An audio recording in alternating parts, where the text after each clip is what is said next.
नमस्कार, हरियाणा न्यूज देख रहे हैं आप और आपके साथ मैं हूं प्रतिमा दत्ता। लोकसभा चुनावों को लेकर तमाम पार्टियां, तमाम उम्मीदवार ये तैयारी कर रहे हैं कि किसी भी तरह से वोटर्स को लुभाया जाए और उनकी दिल में जगह बनाई जाए। हरियाणा में भी तमाम पार्टियां कोशिश कर रही हैं। भारतीय जनता पार्टी कह रही है कि हमारा शंखनाद तो पहले से हो गया, हम 10 की 10 सीटें जीतेंगे। इधर एक ऐसा गठबंधन जिसका भविष्य भारतीय जनता पार्टी और तमाम दूसरी पार्टियां कुछ मान नहीं रही थी, कुछ समझ नहीं रही थी और हमेशा ये आरोप लगाए जा रहे थे कि सीटों को लेकर बंटवारा होगा नहीं और अगर होगा तो फिर उसके बावजूद भी एक दूसरे से दिल नहीं मिलेंगे और वो पार्टियां साथ मिलकर चुनाव लड़ नहीं पाएंगी। हरियाणा के इस चुनाव की, लोकसभा के खास तौर पे अगर बात की जाए तो हरियाणा न्यूज़ पर पल पल की जानकारी हम आपको देंगे और हरियाणा में एक ऐसा गठबंधन, एक ऐसा अलायंस जिसने सबसे पहले अपने उम्मीदवार को ही लोकसभा चुनाव में खड़ा कर दिया। हमारे साथ आज टू द पॉइंट में खास मेहमान आम आदमी पार्टी से सुशील गुप्ता जी हैं, जो अब लोकसभा की तैयारी कर रहे हैं। कुरुक्षेत्र से पार्टी ने टिकट दे दिया है। बहुत स्वागत सबसे पहले तो, और बहुत शुभकामनाएं आपको हमारी तरफ से। Thank you very much. एक बड़ी जिम्मेदारी आपको अब दी गई है। आप अध्यक्ष पद की कुर्सी भी संभाले हुए हैं, पार्टी को लीड भी कर रहे हैं और अब जब कुरुक्षेत्र लोकसभा सीट से चुनाव लड़ने की बारी आई तो यहाँ पर भी पार्टी ने आपको उतार दिया। सबसे पहले इस विश्वास व्यक्त करने के लिए मेरे अंदर मैं आम आदमी पार्टी के राष्ट्रीय सुप्रीमो हमारे अरविंद केजरीवाल जी का आभार व्यक्त करूंगा कि जिन्होंने मुझे ये दायित्व सौंपा और उनके विश्वास पे 100% खरा उतरे। हरियाणा को बदलाव की शुरुआत कुरुक्षेत्र से होगी, धर्म क्षेत्र कुरुक्षेत्र, जहां से युग परिवर्तन की शुरुआत हुई थी और अब जब भारतीय जनता पार्टी का युग खत्म होगा, आपको लगता है? बिल्कुल तो 400 पार की बात कर रहे हैं। करते हैं बात तो उन्होंने 15 लाख रुपए खाता भी देने की भी करी थी, बात तो किसान की आय डबल करने की भी करी थी, बात तो उन्होंने किसान को एमएसपी देने की भी करी थी, परंतु बात पूरी कोई नहीं हुई। कहते चुनावी जुमला है, ये 400 पार पे चुनावी जुमला निकलेगा। टीम इंडिया की सरकार बनेगी और परिवर्तन आएगा। टीम इंडिया की सरकार बनने पे आप इतने आश्वस्त हैं? बिल्कुल आश्वस्त हूँ, क्योंकि देश में चारों तरफ आज लोग परेशान हैं। महिला, अगर आप देखिए, मैं हरियाणा का रहने वाला हूँ, सबसे ज्यादा गैंगरेप हरियाणा के अंदर होते हैं। महिलाओं के प्रति अपराध 11 महीने में 10,000 से ऊपर हुए। अगर आप नशे की बात करें, नशे की राजधानी हरियाणा बन चुका है। आप अपराध की बात, पंजाब पर इल्जाम लगाते हैं कि सारा का सारा नशा पंजाब से आता है। पंजाब में आपकी सरकार पंजाब में नशा होता था, उड़ता पंजाब की फिल्म भी बनी, परंतु पंजाब में नशा बंद हो गया। हरियाणा के अंदर नशे का कारोबार बहुत बढ़ गया। अपराध कितना बढ़ गया है, गोलियां मारी जाती है, गोली मार के फिरौती मांगी जाती है। आप मुहाने की बात करो, आप सांपला की बात करो, आप जींद की बात करो, आप आदुगढ़ की बात करो, और अब 2 दिन पहले एक राजनीतिक दल के प्रदेश अध्यक्ष को गोली मार के, उसकी निजी सिक्योरिटी की गोली मार के हत्या कर दी गई। हरियाणा में नया उद्योग इसलिए कोई नहीं लग रहा, लोग डरते हैं कि हम इन्वेस्टमेंट कर दें और कल बदमाश आके बैठ जाए।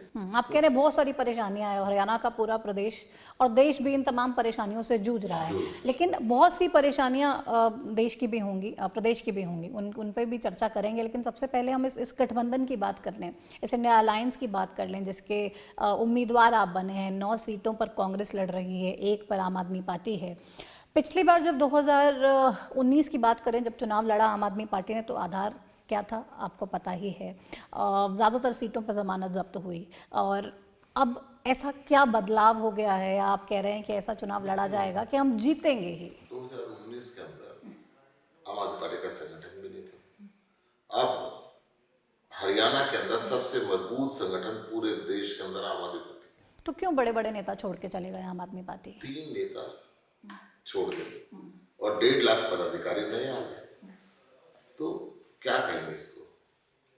आम आदमी पार्टी कुछ अच्छे होल्ड के नेता अगर चले जाते हैं, मैं आपको फिर बता रहा हूँ।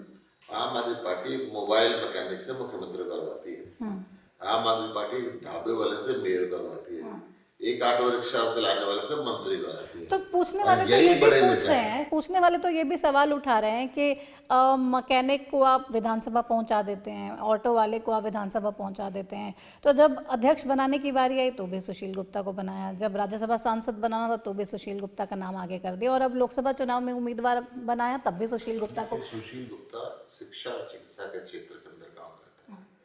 हम मैं यहाँ पे अग्रसेन हॉस्पिटल का अध्यक्ष था जब मुझे राज्यसभा का सदस्य थे। 60 करोड़ रुपए साल की चैरिटी करते थे हम गरीब लोगों के लिए, और वो समाज से झोली मांग के पसार के मांगते रहे। 400 bedded multi super speciality hospital बनाया, अब एक कैंसर विंग बना रहे हैं। बहादुरगढ़ के अंदर हमने मेडिकल कॉलेज बनाया, पैरामेडिकल कॉलेज बनाया, नर्सिंग कॉलेज बनाया। हम कई हजार बच्चों को शिक्षा दे रहे हैं डोर स्टेप पे जाके। सुशील गुप्ता के अलावा कोई और बड़ा नेता नहीं है आम आदमी पार्टी में। मौका मिला और बड़े क्षेत्र पे, सरकार के क्षेत्र पे, शिक्षा और चिकित्सा के क्षेत्र के अंदर काम करने के लिए हम जुड़े। अब आम आदमी पार्टी का एक कंसेप्ट है कि आम आदमी पार्टी सर्वे कराती है। सर्वे करा के जिसको क्षेत्र के लोग बोले, जिसको हमारा संगठन बोले, उसको टिकट दी जाती है। यहाँ पे 3 लोग हमारे लाइन में थे, अनुराग ढांडा जी भी थे, माननीय बलबीर सिंह सैनी भी जी थे। पार्टी ने सर्वे कराया, मेरा नाम आ गया। मुझे तो कल तक पता भी नहीं था कि मेरा नाम कहीं चल रहा है, पर पार्टी नहीं, हमें तो पता था, हम तो चला रहे थे। आप चला रहे होंगे, क्षेत्र की जनता चला रही होगी, परंतु ईमानदारी से मुझे नहीं जानकारी थी कि मैं कहीं लाइन में हूँ, क्योंकि मैं लाइन में था नहीं, मैंने मांगी नहीं थी। जनता ने कहा तो पार्टी ने दिया। तो मतलब तमाम बड़े पद आपको दिए, तो क्या माना जाए कि आने वाले चुनावों में हरियाणा विधानसभा के चुनावों की बात कर ले, मुख्यमंत्री का चेहरा भी आपको बना के चलेगी पार्टी? बिल्कुल नहीं है। फिर मैं आपको बता दिया कि आम आदमी पार्टी का एक ही सिस्टम है। हम क्षेत्र से पूछते हैं, क्षेत्र की जनता से पूछते हैं। क्षेत्र की जनता जिसको कहेगी, हरियाणा की जनता जिसको कहेगी, हो सकता है आप कल राजनीति माने और क्षेत्र की जनता आपका अभी तो हम पत्रकारिता कर रहे हैं और बहुत संतुष्ट हैं, बहुत खुश हैं इस काम से। कौन पत्रकारिता कब छोड़ दे और कौन अभी मेरा छोड़ने का विचार नहीं है लेकिन ये जो इंडिया अलायंस है गुप्ता जी, इसमें क्या दिल मिल पाएंगे आप लोगों के? कांग्रेस के साथ जिसको पानी पीकर कोसते थे, दिल्ली में इतना टसल आपने हाशिए पर लाकर खड़ा कर दिया पार्टी को। हरियाणा में 10 सीट और दिल्ली में 7 सीट, 17 की 17 सीटों पे मुझे जानकारी है। हम एक दूसरे का खूब सहयोग कर रहे हैं दिल से। और कुरुक्षेत्र के अंदर मुझे एक भी कांग्रेस का नेता ऐसा नहीं मिला जिन्होंने खुद बुला के मुझे ये नहीं कहा कि हाँ आप पार्टी के अध्यक्ष हैं, आप जिसको भी टिकट देंगे हमारी पार्टी आपका साथ देगी। सब ने कहा। तो मतलब मोदी जी को हराने के लिए अच्छे से इकट्ठे हो गए हैं कि भाई मोदी जी को हराना है किसी तरह। मकसद मोदी को हराना नहीं है, मकसद इस देश की लोकतंत्र की रक्षा करना। नरेंद्र मोदी की सरकार विपक्ष के नेताओं को जेल में डाल देती है बिना किसी कसूर के, फर्जी घोटालों के अंदर। हमारे सर्वश्रेष्ठ शिक्षा मंत्री देश के, हेल्थ मिनिस्टर और सांसद संजय सिंह, तीनों को जेल में डाल रखा है साल से ऊपर। अब केजरीवाल साहब को भी 8 समन दे दिए। आपको वही आपके नेता कह रहे हैं कि अरविंद केजरीवाल को भी 2 से 3 दिन में गिरफ्तार कर लेंगे। आपको ये बता डाल दिया। इनका ये था कि पार्टी टूट जाए। उनको जेल में डाल के कहा गया कि आप बीजेपी ज्वाइन कर लो, तो आपके मुकदमे खत्म। तमाम नेता को कहा, तमाम नेताओं को कहा पर खुलकर खुल के मनीष सिसोदिया जी ने कही कि उनको कहा गया तो मना कर दिया उन्होंने। भारतीय जनता पार्टी ने देखा कि ये तो टूटने वाले नहीं है, इनके नेता को अंदर करें। गठबंधन की बात जब चली, इंडिया नाम अरविंद केजरीवाल जी ने दिया था। अब जब गठबंधन आगे बढ़ गया, सीट शेयरिंग हो गई, बीजेपी में हड़कंप मच गया। मैसेज आने लगे कि साहब बीजेपी ज्वाइन कर लो या गठबंधन तोड़ दो, आपको अंदर नहीं करेंगे, नहीं तो आप अंदर जाएंगे। मजेदार बात यह है कि जो असंवैधानिक नोटिस भेजे उसका जवाब भी केजरीवाल जी ने दिया। तो ये सब कुछ राजनीति से प्रेरित है, 100% राजनीति से प्रेरित है। वो अरविंद केजरीवाल जी के बढ़ते हुए कदमों से डर गए। कहाँ बढ़ते हुए कदम जिनसे भारतीय जनता पार्टी को डर लग गया? ये सबसे यंग पार्टी है। उत्तर भारत में 2 राज्यों में सरकार सिर्फ हमारी है,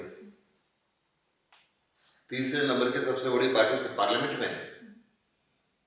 अगर एक पार्टी इतने कम समय के अंदर राष्ट्रीय पार्टी बन सकती है, 2 राज्यों में सरकार बन सकती है, हजारों चुने हुए प्रतिनिधि देश के अलग अलग राज्यों के अंदर हो सकते हैं, गोवा में एमएलए हो सकते हैं, गुजरात में एमएलए हो सकते हैं, तो it matters. It matters for BJP as well. Yes. और इसीलिए ये तमाम चीज़ें कर रहे हैं। तो कांग्रेस के लिए क्या कहें? भूपेंद्र सिंह हुड्डा तो बार बार कहते रहे कि नहीं, हम सक्षम हैं, हम 10 सीटों पर चुनाव लड़ने में सक्षम हैं, हमें किसी के सहारे की ज़रूरत नहीं है, हमें किसी से गठबंधन करने की ज़रूरत नहीं है। ये बात सही है। भूपेंद्र सिंह हुड्डा भी सक्षम थे 10 सीटों पर लड़ने के लिए, और आम आदमी पार्टी भी सक्षम थी। तो 10 से आपने तो एक पे कॉम्प्रोमाइज़ कर लिया। मैंने हमेशा ये कहा कि बराबरी का समझौता हो, परंतु राष्ट्रीय नेतृत्व ने जो भी फैसला किया, आम आदमी पार्टी का हर कार्यकर्ता एक अनुशासित सिपाही है, और हम वास्तव में गठबंधन का पार्ट दिल से बने थे। मतलब उन्होंने फैसला कर लिया, आप लोगों पे थोप दिया, और आपको भी हो गया कि चलो अब तो मजबूरी है, पार्टी के फैसले से बाहर नहीं जाएंगे, इसी को फॉलो करेंगे। आप इसको थोपना कर लें, हम इसको कहते हैं कि एक बड़ी सोच के साथ आगे बढ़े। सत्ता मकसद नहीं है हमारा, हमारा मकसद है व्यवस्था को बदलना। अगर देश का लोकतंत्र ही नहीं रहेगा, देश के अंदर तानाशाही शासन हो जाएगा, देश के अंदर अगले चुनाव बंद हो जाएंगे। चंडीगढ़ में देखा आपने किस तरीके से बीजेपी ने वोट की चोरी की? कुल 35 वोट थे काउंसिलर के, एक बीजेपी के सांसद का 36 वोट थे। 36 में से 20 इंडिया गठबंधन के थे और 16 उनके, 20 में से 8 वोट चोरी कर ली। तो वो तो कोर्ट से आपको बड़ी राहत मिली, आपका सुप्रीम मेयर कोर्ट भी ने बना। थप्पड़ मारा उनको। मैं ये कह रहा हूँ, जो तानाशाह 20 में से 8 वोट चोरी कर सकता है, पार्लियामेंट के इलेक्शन में कितने करोड़ वोटों की चोरी करते हैं? कैसे करते हैं? ईवीएम से? ईवीएम से 100%। क्यों नहीं बैलेट पे जाते? तो आप लोग सब आप बोल दीजिए ना, हम चुनाव होने ही नहीं देंगे, आप चुनाव या तो बैलेट पे कीजिए या फिर हम। वो तो चाहते हैं कि आप चुनाव से भाग जाए और वो बैठे रहे, बात खत्म हुई।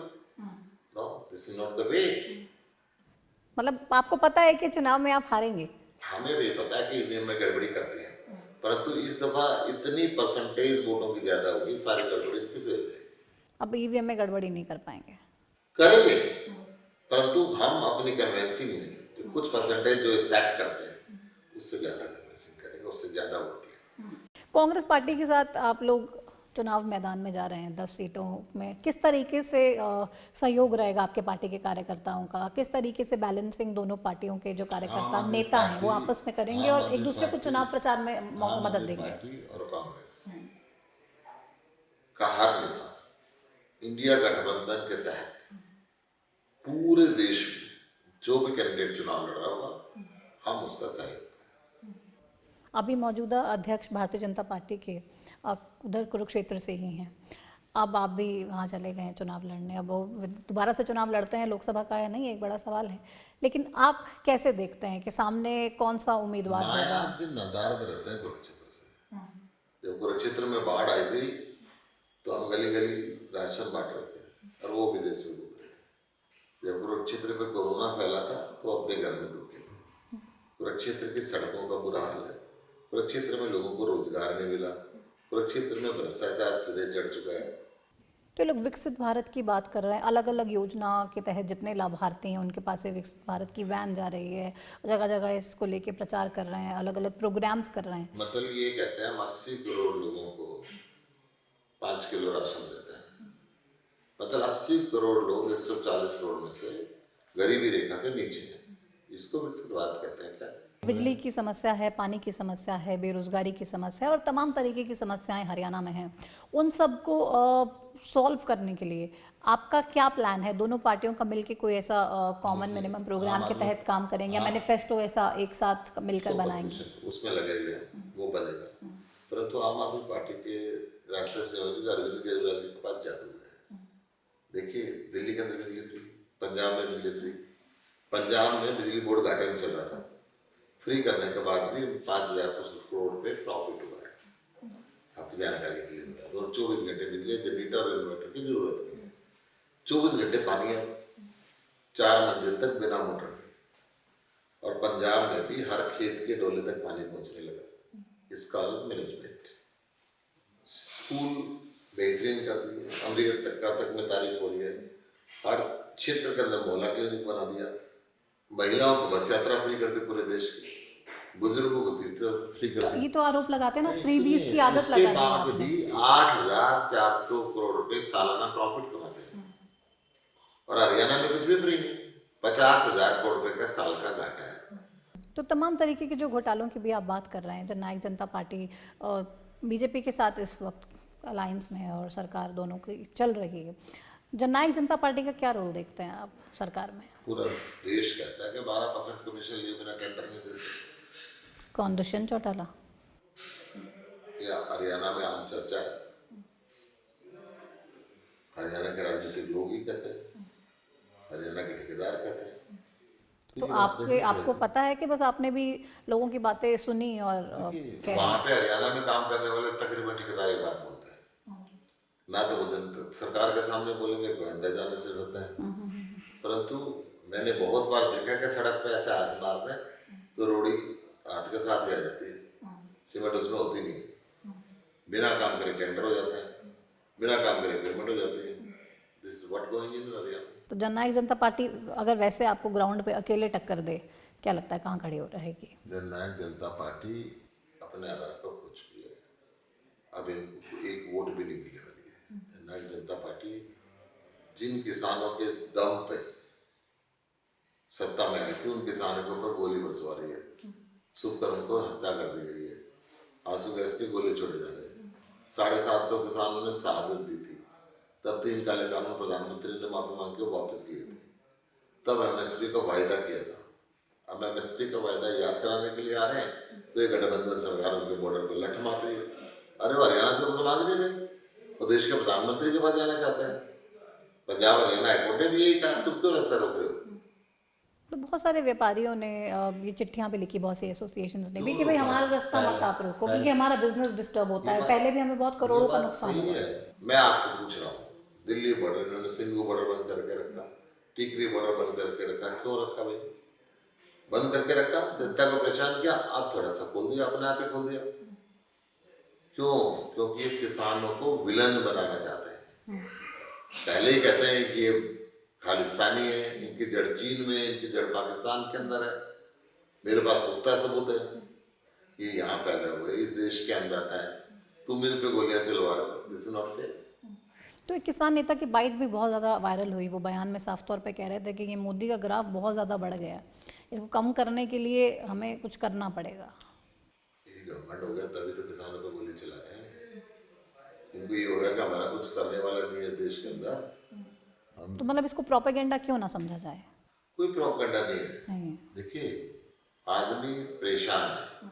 इस देश की आज़ादी को 70 साल हो गए। 70 साल के अंदर वो क्या कह रहा है? वो ये कह रहा है कि फसल मेरी, कीमत आप तय करते हो, जो आप तय करते हो उस पर खरीद लो। मैं आपको एक एग्जाम्पल बताता हूँ, फसल के अलावा सब्जियों का बताता हूँ। फसल आती है, टमाटर 50 पैसे किलो बिक जाता है।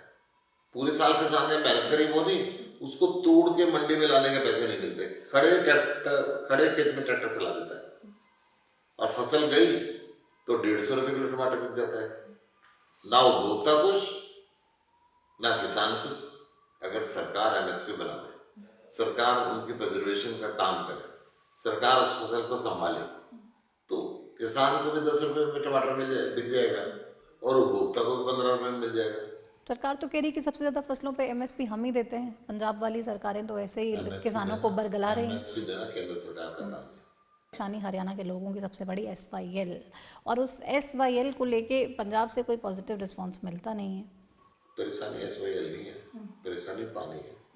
हरियाणा के किसान को पानी SYL से तो सारी परेशानी है ना। आप SYL बनने ही नहीं दे रहे, यही तो परेशानी है कि पंजाब SYL बनने नहीं दे रहा है। मतलब 50 साल से ये मुद्दा चल रहा है। कांग्रेस की सरकार, बीजेपी की सरकार, तीनों जगह रही। आज केंद्र में बीजेपी की सरकार है, हरियाणा में बीजेपी की सरकार है, पंजाब में भी रही। क्यों नहीं इन्होंने हल किया? ये हल करना प्रधानमंत्री का काम है। अरविंद केजरीवाल जी ने भी कहा था कि देश के पानी का बंटवारा करना प्रधानमंत्री का काम है। हरियाणा और पंजाब का पानी भाखड़ा नंगल डैम से आता है और Bhakra Nangal dam central government के कंट्रोल के अंदर है। हरियाणा का पानी बढ़ाएगा वो, कौन मना कर रहा है? और खट्टर साहब तो हरियाणा का पानी रास्ता आपको दे रहे हैं। हरियाणा का किसान पूछ रहा है तुम हमें नहीं तो पंजाब में पंजाब लेना है, से इसे पानी हरियाणा मिलना कैसे? चाहिए या नहीं मैं वही हरियाणा पूछ को? रहा हूँ आपसे। पानी पंजाब से नहीं देना, पंजाब केंद्र सरकार ने देना पानी, केंद्र सरकार से पानी मिलना चाहिए। अच्छा, पंजाब 100% सरकार का कोई लेना देना नहीं है। पंजाब सरकार पानी कहाँ से देगी? उस पानी तो ऊपर से आता है। तो हरियाणा पंजाब तो ऐसे मैं ही कह रहा हूँ भाई भाई हैं, वो आपस मैं- में खुद बैठ के सहमति इसको लेके नहीं बना सकते? क्योंकि भाई समझते नहीं ना बीजेपी वाले, ये तो किसानों पे लठ मारवा रहे हैं। आप तो समझते ये हैं भाई भाई, आप समझते हैं, ये भाई समझते तो 750 किसानों की शहादत लेते क्या? आप भाई तो समझते ये हैं, बात करते ही कहाँ है? आप पंजाब हरियाणा को तो मैं- समझते होंगे मैं- भाई। हमारे हरियाणा में सरकार आ जाएगी, बातचीत करेंगे। 2014 के अंदर इस प्रधानमंत्री ने वायदा किया था कि हिंदुस्तान का 65% पानी एक्स्ट्रा बह के पाकिस्तान के अंदर जा रहा है। उस पानी पे हरियाणा के लोगों का हक है, उस पानी पे राजस्थान के लोगों का हक है, उस पानी पे पंजाब के लोगों का हक है। मैं उस पानी को लाऊंगा, इस धरती की प्यास भी जाऊंगा। एक बूंद पानी का नहीं लाए 9.5 साल में।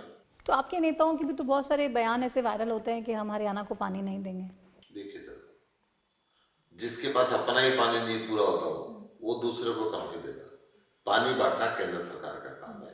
केंद्र सरकार पानी बांटे, उसके अंदर कोई रोक नहीं सकता।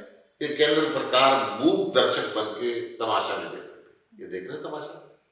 तो आपको क्या लगता है क्यों इसलिए सोल्यूशन नहीं हो रहा? इसलिए नहीं बोलता कि पंजाब में लोकसभा की 13 सीट है, यहाँ 10 सीट है, इसलिए नहीं बोलता। तो आप लोग इसका कोई हल निकालेंगे? 100% 2024 में अगर टीम इंडिया की सरकार आई तो हल निकलेगा।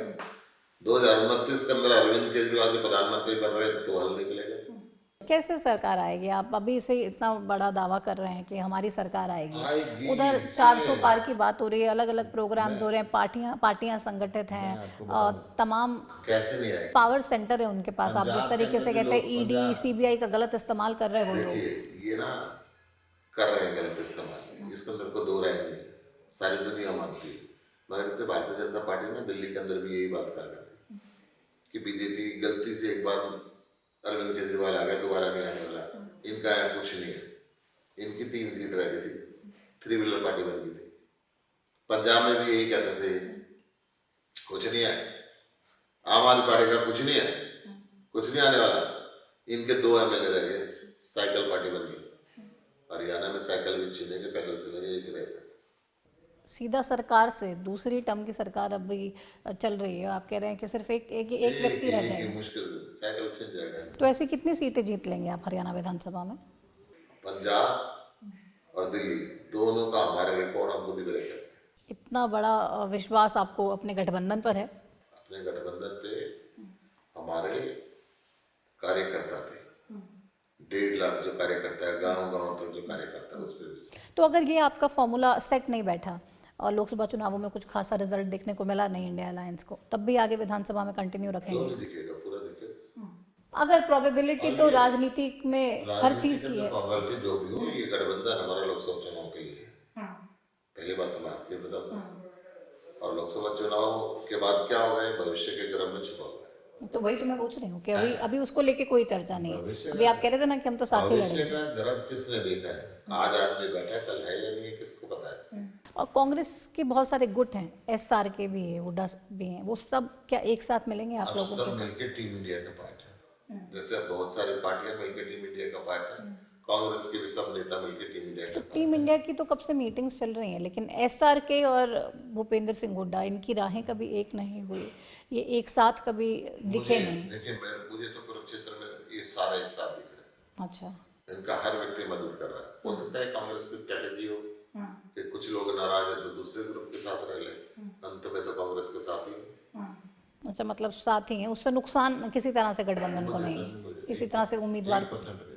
ओके, सबसे पहले आपका नाम आ गया तो ज़्यादा तैयारी का चांस भी आपको लगता है कि आपको मिलेगा, एक एडेड एडवांटेज है आपके लिए? इसके लिए मैं अरविंद केजरीवाल जी का आभार व्यक्त करूंगा। इसके लिए हरियाणा का संगठन उनका आभार व्यक्त करेगा कि हमें काम करने का मौका दिया। तो अभी जो नेता आपके कह रहे हैं कि 2-3 दिन में उनको गिरफ्तार कर लेंगे, अगर इस तरीके की बातों में कोई सच्चाई हो गई या कर लिया ऐसा कोई एक्शन? गिरफ्तार कर भी ले तो जेल से सरकार चलाएंगे और ताकत के साथ आएंगे। पहले इन्होंने सदर जैन को गिरफ्तार किया, इनको लगता था हम घबरा जाएंगे। फिर मनीष सिसोदिया को गिरफ्तार किया, आपको लगता था हम घबरा जाएंगे। वे संजय सिंह को गिरफ्तार किया है, उनको लगता था हम गड़बड़ा जाएंगे, फिर ये अरविंद केजरीवाल जी को गिरफ्तार करने के लिए तैयार बैठे हैं। परंतु हम तो आंदोलन से पैदा हुए लोग हैं, नो मैटर कि जितना मर्जी जुल्म कर ले, देश की जनता देख रही है, 2024 में जवाब देगी। तो भी 2024 में देखते हैं क्या जवाब देती है जनता और किस तरीके से अरविंद केजरीवाल जी को अगर गिरफ्तार करते हैं तो ये बात समझ लें, उत्तर भारत में इनको एक सीट नहीं मिलने वाली। ये भविष्यवाणी कर रहे हैं आप? हाँ, कर रहा हूँ। अरविंद केजरीवाल जी को गिरफ्तार करें, जेल में डाल कर देखें, रहे। दिल्ली की जनता और देश की जनता आज अरविंद केजरीवाल जी से प्यार करती है। किस लिए? क्योंकि इतने सारे जो काम आपने बताया कि उनकी सरकार ने किए, एक विजन के साथ। पहली बार इस देश के अंदर सब कुछ फ्री देके भी 8,400 करोड़ रुपए सालाना कमाने वाली सरकार है तो आम आदमी पार्टी की है। तो ये फ्री की स्कीम आपको लगता है हरियाणा में कामयाब होगी? क्योंकि हरियाणा के लोग तो कहते हैं हमें फ्री में कुछ नहीं चाहिए। फ्री में कुछ नहीं चाहिए जी, ये जनता का पैसा है जिसको नेता और अधिकारी खाते थे। अब अरविंद केजरीवाल जनता का पैसा जनता को वापस दे रहा है, फ्री में नहीं दे रहा। जब पैदा होता है ना उसी दिन जीएसटी देना शुरू कर देते हैं हर चीज पे। ये शरीर पे ऊपर से लेकर नीचे तक है ना, जो भी है सब टैक्स के पैसे से चला हुआ है। गरीब हो अमीर हो, छोटा हो बड़ा हो, बच्चा हो बूढ़ा हो, टैक्स देता है। और वो टैक्स का पैसा भ्रष्टाचार में नहीं जाना चाहिए, टैक्स पेयर को जाना चाहिए वापस, गरीब आदमी को जाना चाहिए वापस। तो ये हरियाणा में भी फॉर्मूला अप्लाई करेंगे? हरियाणा के अंदर भी ये सारी चीजें फ्री मिलेंगी, 100% मिलेंगी। हरियाणा विकसित होगा, हरियाणा शिक्षित होगा, हरियाणा आगे बढ़ेगा। और उसको बढ़ाएगा कौन? चेहरा कौन होगा? अरविंद केजरीवाल चेहरा है ना हमारा, हमारे राष्ट्रीय और मेजर मेन चेहरा है ना आपका, स्टेट को भी तो लीड करने के लिए कोई बड़ा चेहरा चाहिए। अरविंद केजरीवाल जी की नीतियां हैं, सीट पे कोई बैठा नीति उनकी है, वो नीति चलती है। कुरुक्षेत्र के अंदर अधर्म के ऊपर धर्म की विजय हुई थी और वहां से युग परिवर्तित हुआ था। यहाँ से भी ये युग परिवर्तित होगा, बीजेपी का युग गया और टीम इंडिया का युग आएगा। धर्म का प्रचार करने वाला सबसे बड़ा नेता तो आज की डेट में नरेंद्र मोदी जी को माना जा रहा है। धर्म का प्रचार नहीं करते, वो मंदिर मस्जिद का प्रचार करते हैं। धर्म क्या है? व्यक्ति को शिक्षा देना धर्म है, भूखे को रोटी देना धर्म है, अच्छी पढ़ाई कराना बच्चे की धर्म है, बीमार की सेवा करना धर्म है। तो आप मानव सेवा में विश्वास रखते हैं? वो कह रहे हैं जय श्री राम से इनको परहेज है। कोई परहेज नहीं, हम मंदिर जाते रहते, खूब गए। अरविंद केजरीवाल जी अपने परिवार के साथ गए अयोध्या, रामलला के दर्शन करके आए। हर हफ्ते दिल्ली और हरियाणा के अंदर हम सुंदरकांड पाठ कराते हैं, हनुमान चालीसा कराते हैं, अपने घर से पूजा किए बिना बाहर निकलते नहीं। परंतु इसका सर्टिफिकेट हमने बीजेपी से नहीं लड़ा, ये हमारे आस्था का विषय हम करते हैं। चलिए, आस्था का विषय है। और लड़ाई जो लड़ने जा रहे हैं, एक महाभारत की लड़ाई कुरुक्षेत्र में तब हुई थी जो श्री कृष्ण ने अर्जुन को महाज्ञान दिया और उसके बाद उस युद्ध को उन्होंने जीता। एक लड़ाई आप लड़ने जा रहे हैं और आपको विश्वास भी है कि वो आप जीतेंगे। अब महाभारत कुरुक्षेत्र के अंदर महाभारत का युद्ध की शुरुआत हुई थी और अब हरियाणा के बदलने की शुरुआत भी कुरुक्षेत्र से हो चुकी। चलिए, बहुत शुक्रिया अपना समय देने के लिए। हरियाणा में सरकार बदलने की शुरुआत कुरुक्षेत्र से हो चुकी है, ये कह रहे हैं सुशील गुप्ता जी, जो पूरे आश्वस्त हैं कि ये चुनाव उनके लिए, उनके इंडिया अलायंस के लिए बहुत ही महत्वपूर्ण है। और ना सिर्फ महत्वपूर्ण है बल्कि वो इस चुनाव को जीतने जा रहे हैं। 10 की 10 सीटें हरियाणा से इंडिया अलायंस को मिलने वाली हैं। अब इनके दावों में कितना दम है, आप वाकई इंडिया अलायंस के साथ जाते हैं या फिर आपके कुछ और प्लान्स हैं, ये तो हम आपके ऊपर छोड़ते हैं। लेकिन सबसे बड़ी कोशिश हरियाणा न्यूज़ पर इतनी ही है हमारी कि तमाम जो राजनीतिक समीकरण बन रहे हैं, तमाम जो राजनीतिक गतिविधियां इस वक्त लोकसभा चुनावों के मद्देनजर हो रही हैं, उसकी पल पल की अपडेट आपको अपने चैनल के माध्यम से हम देते रहें और हर राजनेता के दिल का हाल और उसके दिल की बात आप तक पहुंचाते रहें। फिलहाल मेरे साथ टू द पॉइंट में इतना ही। आप देखते रहिए हरियाणा न्यूज़। नमस्कार।